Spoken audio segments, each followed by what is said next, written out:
Okay, chapter 3ல இயற்கையின் பரிசுகள் பார்க்க போகிறோம்.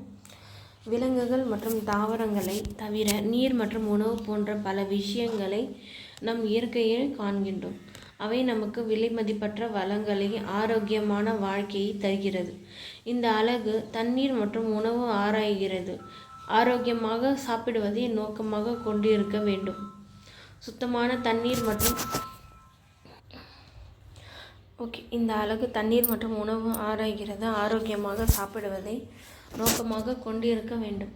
சுத்தமான தண்ணீர் மற்றும் உணவு குடிக்கவும், சுத்தமாக இருப்பது மற்றும் உடற்பயிற்சி செய்வது நம்மை நன்றாக உணரவும் ஆரோக்கியமாக இருக்கவும் உதவுகிறது. எதிர்காலத்திற்காக பூமியின் வளங்களை பாதுகாக்கவும் நாம் கற்றுக்கொள்ள வேண்டும். இல்லை, ஃபர்ஸ்ட் லெசனில் இந்த அழகு இயற்கையின் பரிசு ஆகும். இந்த அத்தியாயங்களில் விவாதிக்கப்பட்ட முக்கிய கருத்துக்களை கீழே விவரிக்கப்பட்டுள்ளன.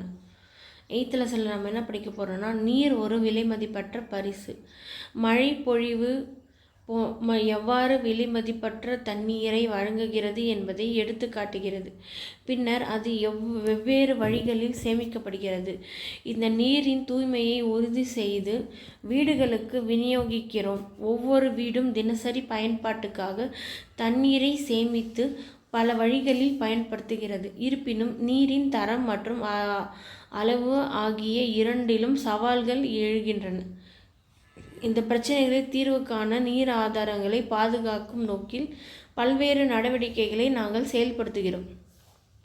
நம் உண்ணும் உணவு நம் ஆரோக்கியத்தை பேணுவது உணவின் முக்கிய பங்கை புரிந்து கொள்ள உதவுகிறது. பல்வேறு மூலங்களிலிருந்து பெறப்பட்ட பல்வேறு வகையான உணவுகளை நாங்கள் உட்கொள்கின்றோம். ஒவ்வொரு உணவுப் பொருளும் அத்தியாவசியமானதாக இருக்கும். தனித்துவமான வழிகளில் நம் உடலுக்கு நன்மை பயக்கும் ஊட்டச்சத்துக்கள். எங்கள் பல்வேறு கலாச்சாரங்கள் வெவ்வேறு உணவுகளின் ஊட்டச்சத்து மதிப்பை பற்றிய மதிப்புமிக்க அறிவை கொண்டுள்ளன மற்றும் ஆரோக்கியமான உணவு தேர்வுகளை செய்வதற்கான வழிகாட்டுதலை வழங்குகின்றன. ஆரோக்கியமாகவும் மகிழ்ச்சியாகவும் இருப்பது தூய்மை மற்றும் நல்ல ஆரோக்கியத்தை பராமரிப்பதன் முக்கியத்துவத்தை வலியுறுத்துகின்றது. சுகாதாரம் மற்றும் தூய்மையின் கொள்கைகள் நமது வீடுகளில் சுற்றுப்புறங்களில் நேர்த்தியை உறுதி செய்தல். வழக்கமான உடற்பயிற்சி எங்கள் வழக்கத்தில் ஒரு பகுதியாக மற்றும் உடல் தகுதி மற்றும் உணர்ச்சி நல்வாழ்வு இரண்டையும் ஊக்குவிக்கிறது. நமது சுற்றுச்சூழலில் நிறுவப்பட்ட விதிகள் மற்றும் ஒழுங்குமுறைகளை புரிந்து கொள்வதன் மூலமும் பின்பற்றுவதன் மூலமும் சாத்தியமற்ற தீங்குகளிலிருந்து நம்மை பாதுகாத்து கொள்கின்றோம்.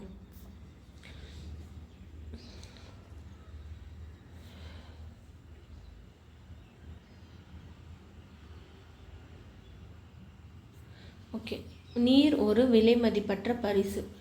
மழை மீண்டும் வா. இந்த லெசன் தான் நம்ம பார்க்க போகிறோம். ஓகேங்களா?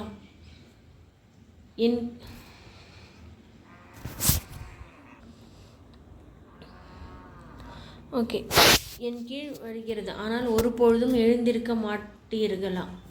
ஒரு வாரம் ஒவ்வொரு நாளும் வானத்தை பாருங்கள். கீழே மழை பெய்யுமா? உங்கள் யூகம் சில நாட்களில் சரியாக இருக்கலாம், சில நாட்களில் தவறாக இருக்கலாம். மழை பெய்யுமா என்ற யூகம் உதவும் தடயங்கள் ஏதேனும் உள்ளதா? ஒரு பெரியவரிடம் அவர்கள் எப்படி யூகிக்கின்றார்கள் என்று கேளுங்கள். துப்புக்களை எழுதுங்கள். இன்று மழை பெய்யும் என்று நினைக்கிறீர்களா? ஏன்? குறைந்தது 2 தடயங்கள். ரொம்ப மேகமூட்டமாக இருக்கும், கருமேகமாக இருக்கணும். அப்படி பெய்யாதுன்னா வானம் ரொம்ப வெயில், என்ன சொல்கிறது, மேகங்களே இல்லாமல் இருந்தால் மழை பெய்யாது. அப்படி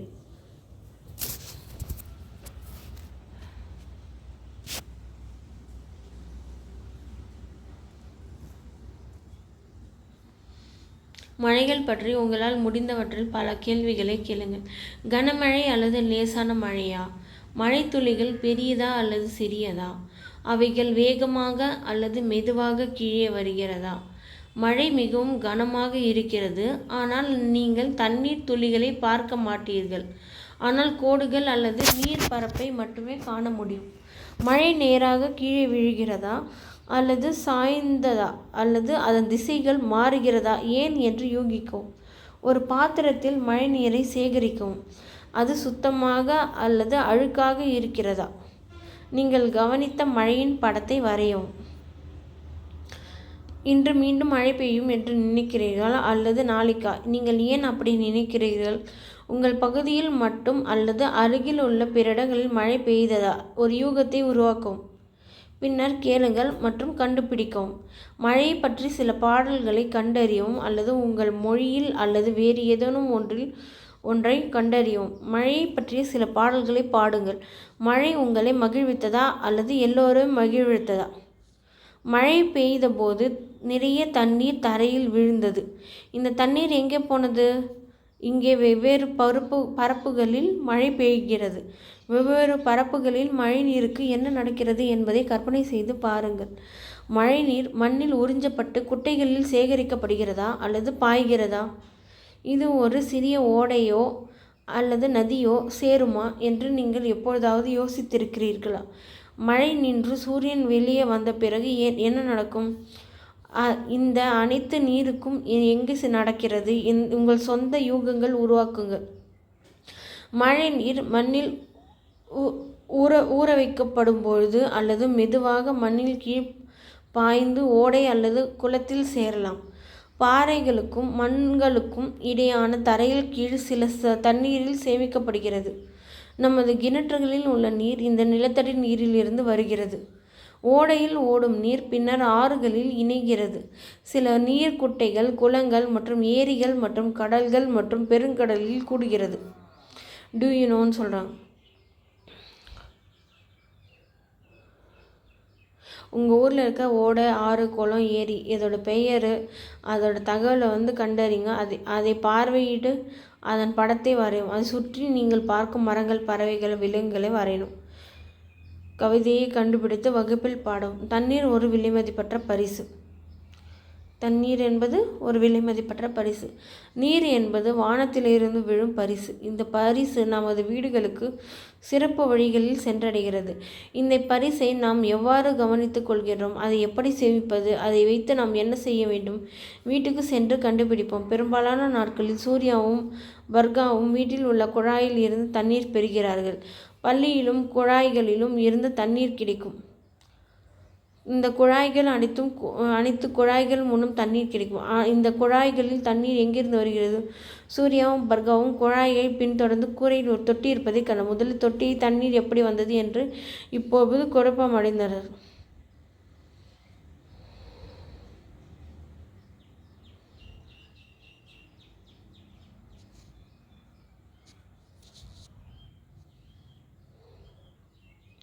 நீர் சுழற்சின்றது 4ஆம் வகுப்பில் தான் அறிமுகப்படுத்தப்படுமா.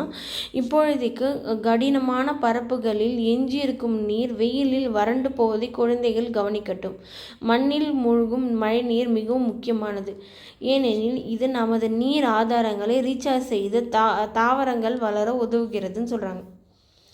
எங்கிருந்து தண்ணீர் கிடைக்கும்? குழாயிலிருந்து தண்ணீர் கிடைக்கிறதா? ஆம். எனில் குழாய் தண்ணீர் எங்கிருந்து வருகிறது என்று உங்கள் வீட்டில் உள்ள பெரியவர்களிடம் கேளுங்கள்.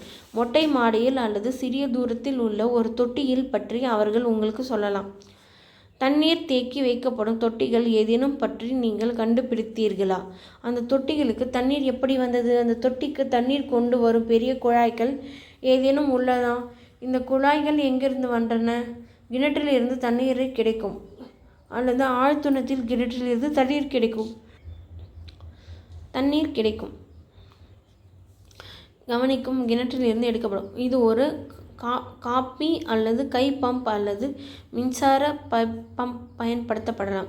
கிணற்றில் உள்ள நீர் எங்கிருந்து வருகிறது என்று மீண்டும் யூகிக்கவும். ஒரு குழாய் அல்லது கிணற்றில் இருந்து அல்லது சிறிய தொலைவில் உள்ள நதி அல்லது ஏரியில் இருந்து யாராவது உங்கள் வீட்டிற்கு தண்ணீரை கொண்டு வருகிறார்களா? இந்த தண்ணீரை யார் கொண்டு செல்வது? அதை எப்படி கொண்டு வருகிறார்கள்? உங்களுக்கு தண்ணீர் கொண்டு வரும் மக்களுக்கு ஒரு பெரிய நன்றி சொல்லுங்கள். டேங்கரில் தண்ணீர் கொண்டு வரப்படுகிறதா? ஆம். எனில் டேங்கர்கள் எங்கிருந்து தண்ணீரை கொண்டு வருகின்றன என்பதை கண்டறியும். உங்கள் கிராமம் அல்லது நகரத்திற்கு அருகில் உள்ள கிணறு, ஆறு, ஏரி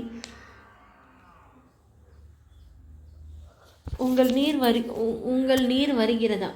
ஒவ்வொரு நீரும் தண்ணீர் எடுப்பதில் சிரமத்தை எதிர்கொள்ளும் யாராவது உங்களுக்கு தெரியுமா? நம் அன்றாட வாழ்வியலில் நீர். எங்களுக்கு தண்ணீர் தேவை என்று நீங்கள் நினைக்கும் அனைத்து செயல்பாடுகளையும் பட்டியலிடுங்கள். எத்தனை குவளை தண்ணீர் உங்கள் பற்களை துலக்க வேண்டும்? குளிப்பதற்கு எவ்வளவு தண்ணீர் பயன்படுத்துகிறீர்கள்? உங்களுக்கு தண்ணீர் கிடைக்காத போது நீங்கள் எப்பொழுதாவது ஒரு சூழ்நிலையை எதிர்கொண்டு இருக்கிறீர்களா? அப்பொழுது என்ன செய்தீர்கள்? ஒரு நாள் சூர்யாவுக்கும் பர்காவுக்கும் நடந்தது. அவர்கள் என்ன செய்தார்கள் தெரியுமா?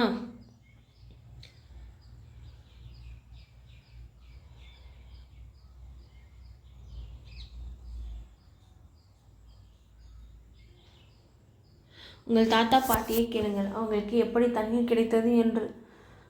அதே போலவே தண்ணீரை பயன்படுத்தினார்களா?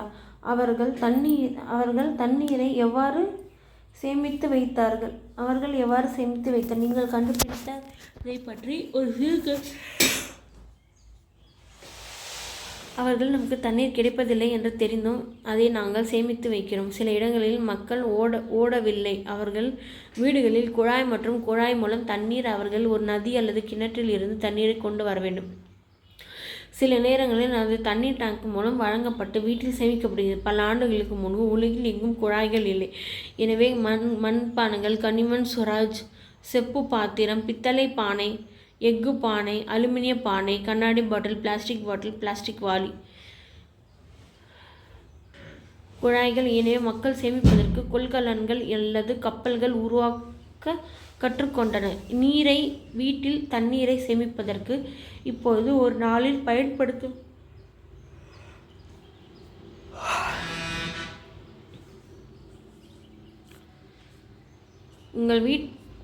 உங்கள் வீட்டில் தண்ணீரை வைத்திருக்க பயன்படுத்தப்படும் வெவ்வேறு பாத்திரங்களை கண்டறியவும். உங்கள் குடும்பத்தில் உள்ள பெரியவர்களிடம் அவர்கள் எந்த வகையான பாத்திரத்தில் தண்ணீர் சேமித்து வைத்தார்கள் என்று கேளுங்கள். நாம் இப்பொழுது பயன்படுத்துவதில் இருந்து அவை வேறுபட்டதா? பாத்திரங்களுக்கு வெவ்வேறு பெயர்கள் இருந்ததா? ஒரு தனித்தாளில் ஒரு பாத்திரத்தின் படத்தையும் வரையவும். நீங்கள் சுவாரஸ்யமாக கண்டறிந்த அதன் பெயரை உங்கள் மொழியில் எழுதுங்கள்.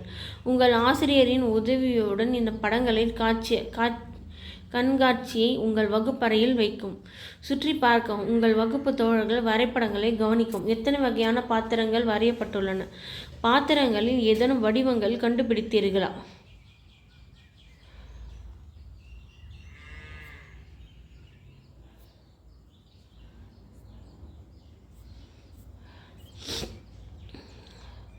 மழை பெய்யும் போது மழை பூமிக்கு வரும்.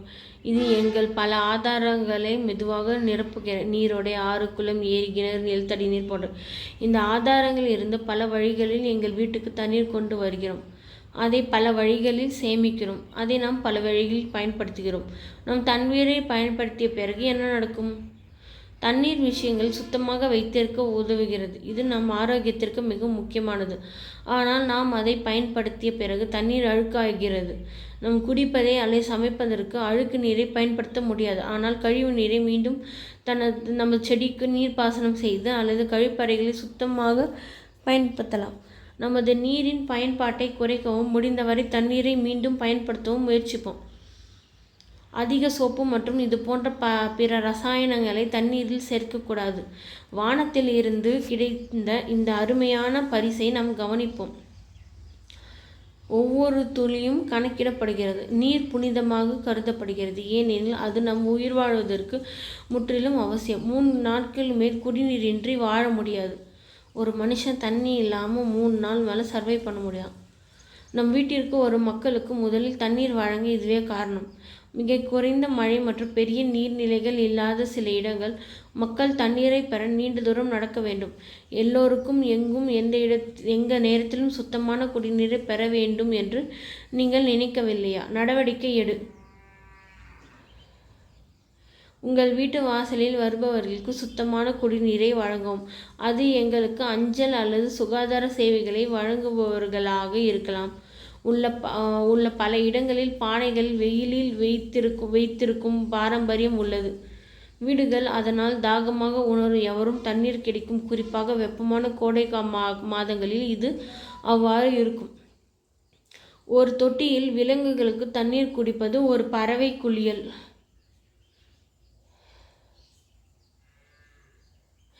பறவை குளியல் என்பது பறவைகள் குடிப்பதற்கும் குளிர்ச்சி அடைவதற்கும் ஒரு ஆழமற்ற தட்டில் தண்ணீர் வைப்பது. ஒரு ஆழமற்ற மற்றும் அகலான கொள்கலனை எடுத்துக்கொள்ளவும். பழைய கிண்ணம் அல்லது பழைய பானையின் அடிப்பகுதி 10 சென்டிமீட்டருக்கு ஆழத்துக்கு கம்மியாக தான் இருக்கணும். தங்குவது சில கற்களையும் வச்சு அதில் தண்ணி ஊற்றி வச்சிங்கன்னா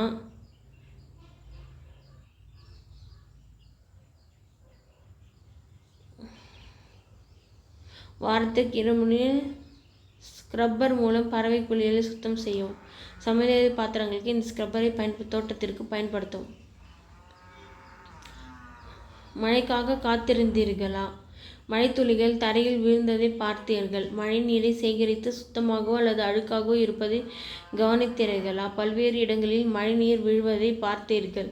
இப்பொழுது மழையை பற்றி உங்கள் அவதானிப்புகள். சில வரிகளை எழுதுங்கள். உங்கள் இடத்திற்கு அருகில் ஒரு ஓடை, ஆறு, கிணறு, குளம் அல்லது ஏரி பற்றிய பெயர் மற்றும் சில தகவல்கள் கண்டுபிடித்தீர்களா? இதை சில வரிகளில் எழுதுங்கள். இந்த தண்ணீரை குடிப்பதற்கு பயன்படுத்துகிறதா? ஆம் என்றால் இந்த தண்ணீரை எப்படி உங்கள் வீட்டிற்கு கொண்டு செல்லப்படுகிறது? அது பயன்படுத்தப்படாவிட்டால் ஏன் இல்லை? இந்த கடந்த காலத்தில் பயன்படுத்தப்பட்டதா?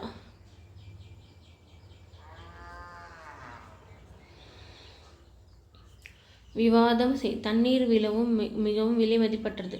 அதை எப்படி பயன்படுத்துகிறோம் என்பதில் நாம் எச்சரிக்கையாக இருக்க வேண்டும். ஒரு துளி தண்ணீரை விட கூட வீணாக்கக்கூடாது. உங்களிடையே கலந்துரையாடி உங்கள் வீட்டிலேயே அல்லது வெளியிலேயோ உங்கள் செயல்பாடுகளை பட்டியலிடுங்கள். இதன் காரணமாக தண்ணீர் மாசுபடுகிறது அல்லது வீணாகிறது. தண்ணீரை வீணடிப்பதை நாம் எப்படி தவிர்க்கலாம்?